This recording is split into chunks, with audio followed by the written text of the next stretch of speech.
Welcome to the second tutorial about free and useful solutions that can help you generate VR walkthroughs of your architectural designs.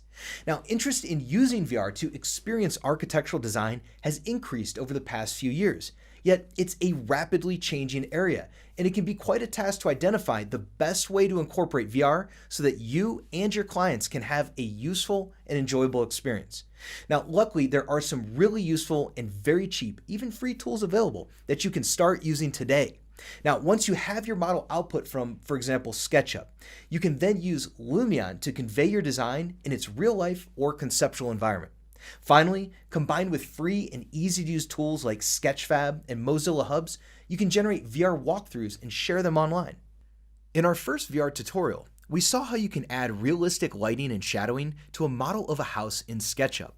We then uploaded it to Sketchfab, a 3D model sharing website with a VR viewing option built in.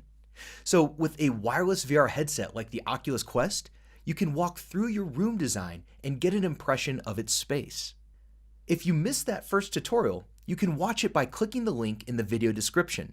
It's worth a watch, as a few steps in this tutorial will use techniques that we learned then.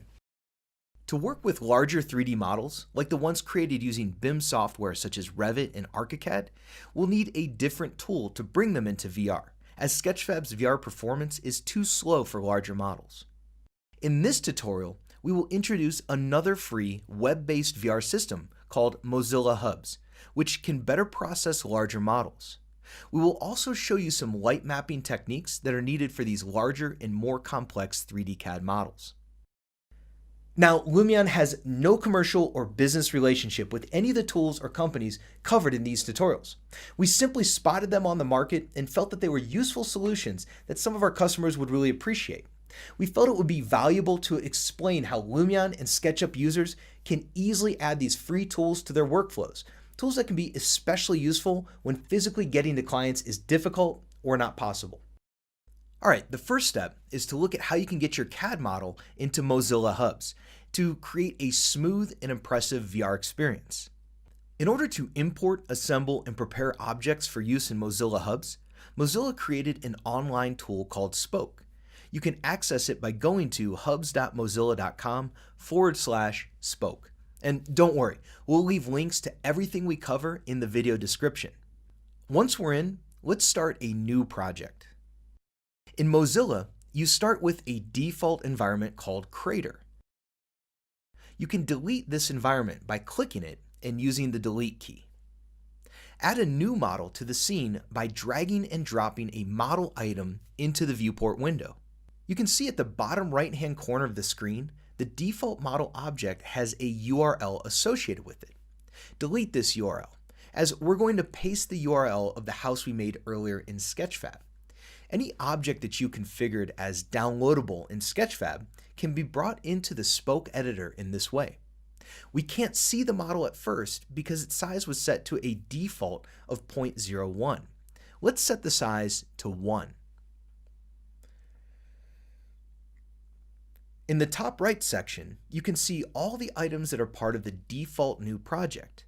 Since our house has its lighting baked into its textures, we can delete the directional light and add a hemisphere light. This will light up the scene more evenly. Let's rename the project to Basic House. We can go ahead and publish our new project. Alright, our project is published and we can now view the scene. Let's create an online meeting room within this scene and call it Basic House 1. Click to enter the room. In principle, everything is ready for our VR headset, but to improve the experience, there are several tweaks we're going to do first. We'll show you these in a bit. First, let's take a look around our scene. Moving through the scene is like a first-person video game. This means that you can navigate using the Q, W, E, and ASD keys, or the arrow keys if you prefer, combined with the mouse. Holding the left mouse button lets you rotate and look around, while clicking the right mouse button instantly teleports you to the spot where you clicked. You can also invite other people to join you and check out the project. All they need to do is use the project's unique URL or temporary code in a browser, including the browser that you access inside a VR headset like the Oculus Quest. When another person enters the room, you'll see them added to the group icon at the top right corner.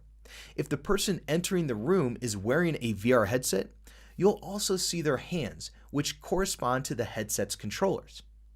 Now then, with that quick tour done, let's improve our experience while in VR.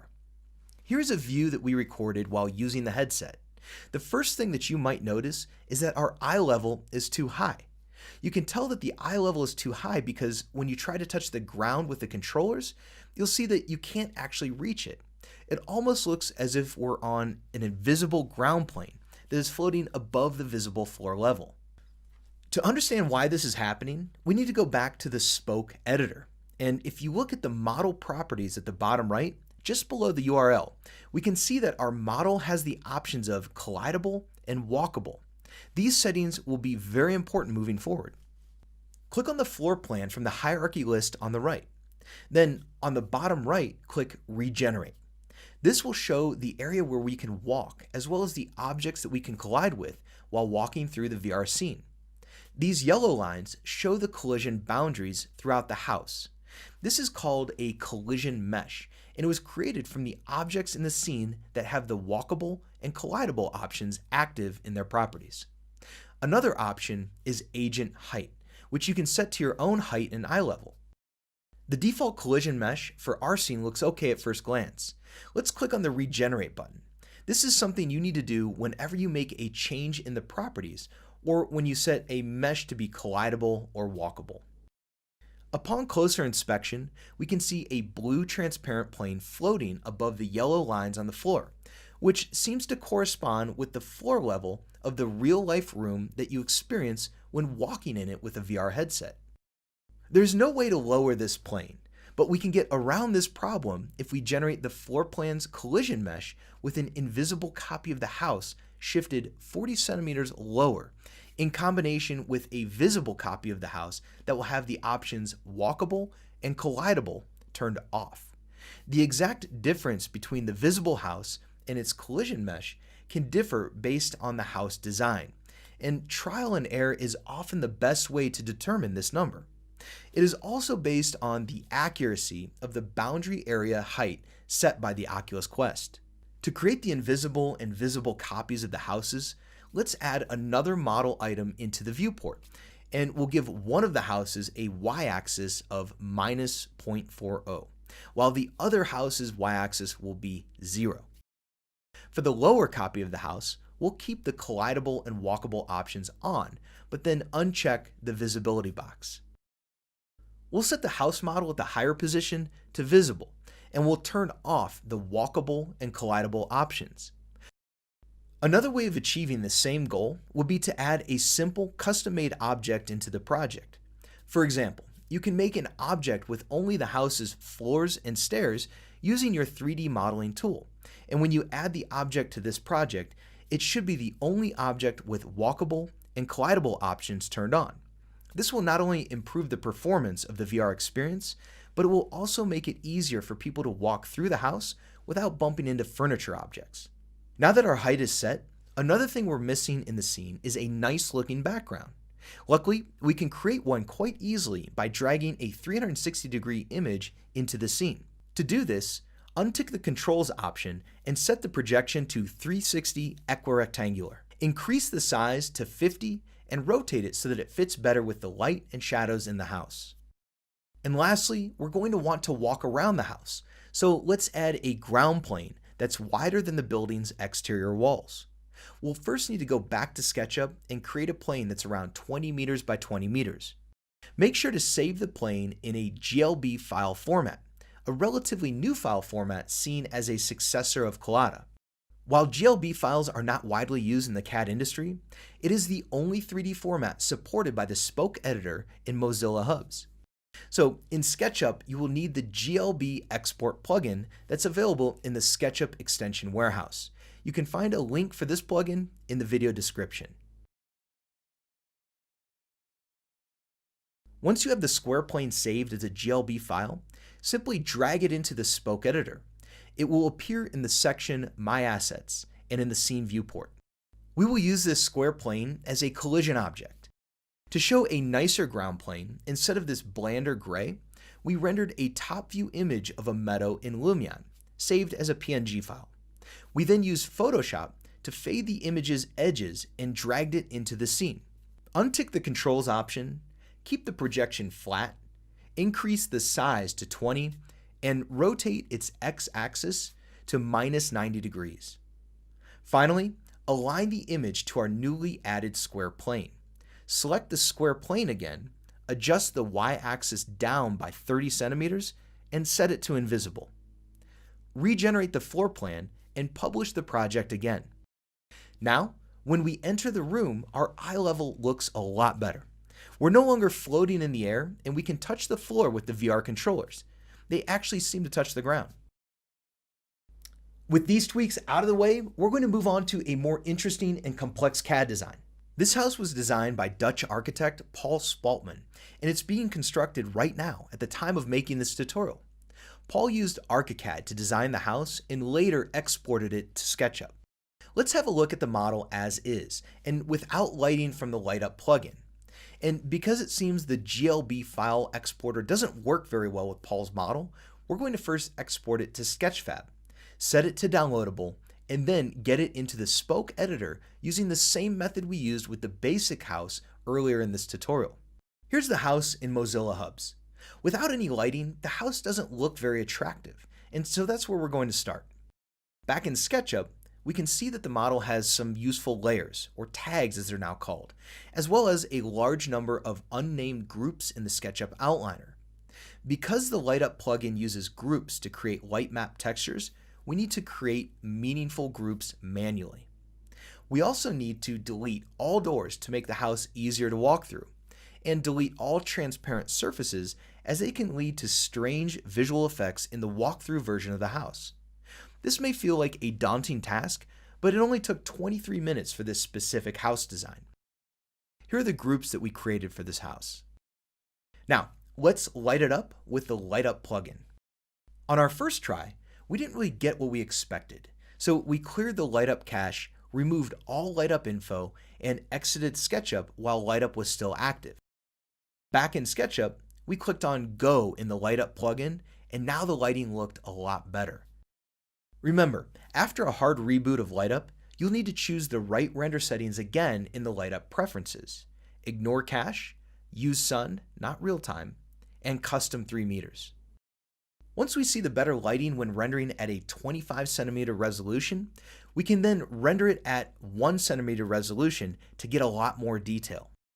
And thanks to the low sun position, the main rooms are really nicely lit. But over here, we can see that the bedrooms and the basement are too dark. There also appears to be some missing walls and ceilings in the basement. It looks as if the surface of these two planes are transparent and that we are looking at the inside of the wall. The face orientation is wrong, but this is an easy fix with the Auto Reverse Faces function of the Frito Tools extension.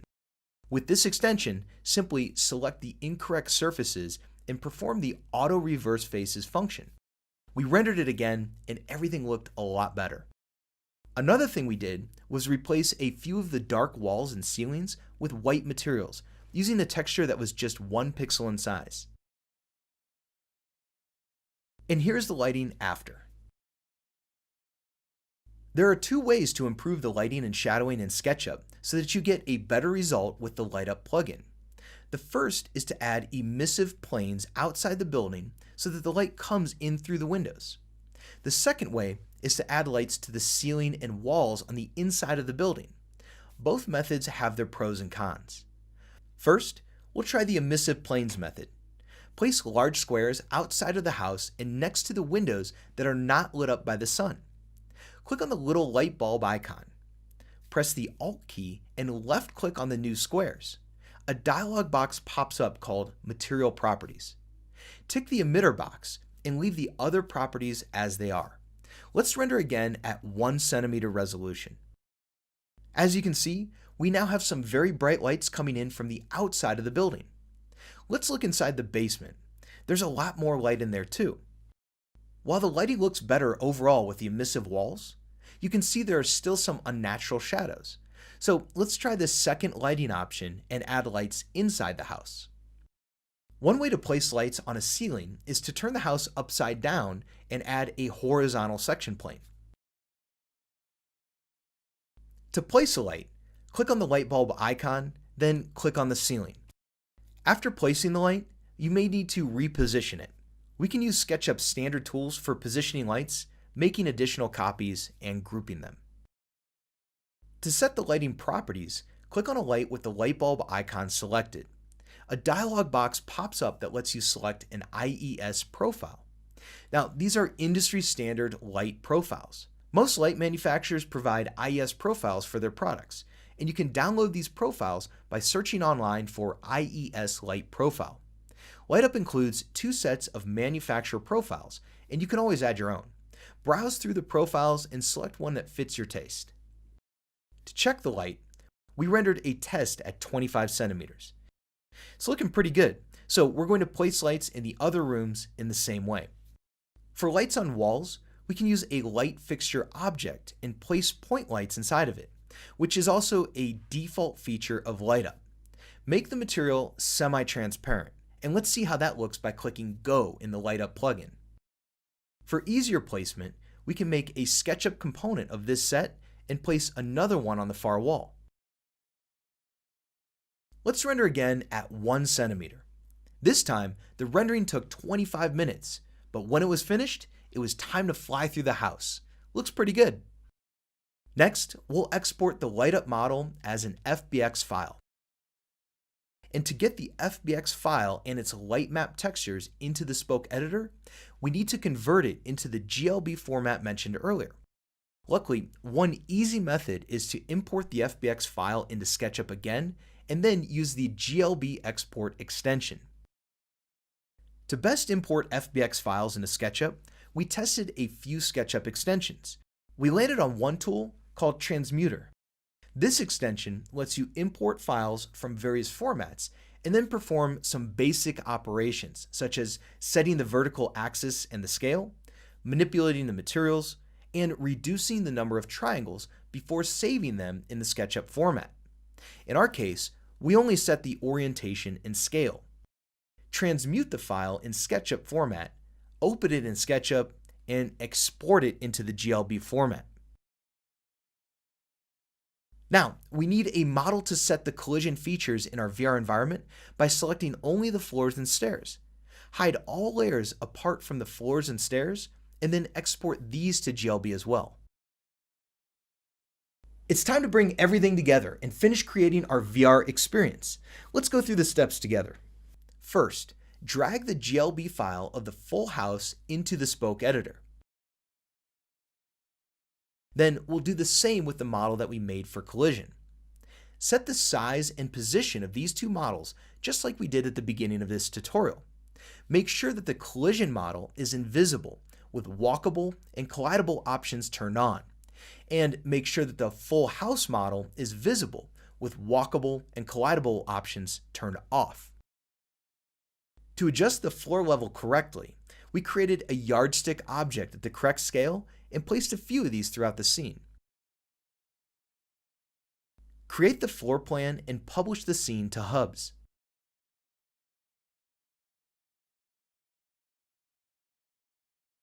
And first, we're going to walk through the house with a PC. Share the scene to get its link and code so that you can easily access it while wearing the VR headset. Now, let's check the floor level with the Oculus Quest controllers. The collision level is 10 centimeters too high, so we need to go back into Spoke, set it lower, and republish the scene to Hubs. Once you are happy with the house in Hubs, you can invite other people over for a virtual design review meeting or just for a social gathering. All you need to do is send them the link. People can change their name when they enter a room by choosing Set Name and Avatar in the top left corner. Here's a recording of a social meeting we held in our virtual office. As you can see, we got a little carried away with all the interactive features. Here, you can see the impact that good lighting can have on a model in Hubs. To test our workflow, we created some other VR walkthrough environments from designs made in Vectorworks, Revit, ArchiCAD, and SketchUp.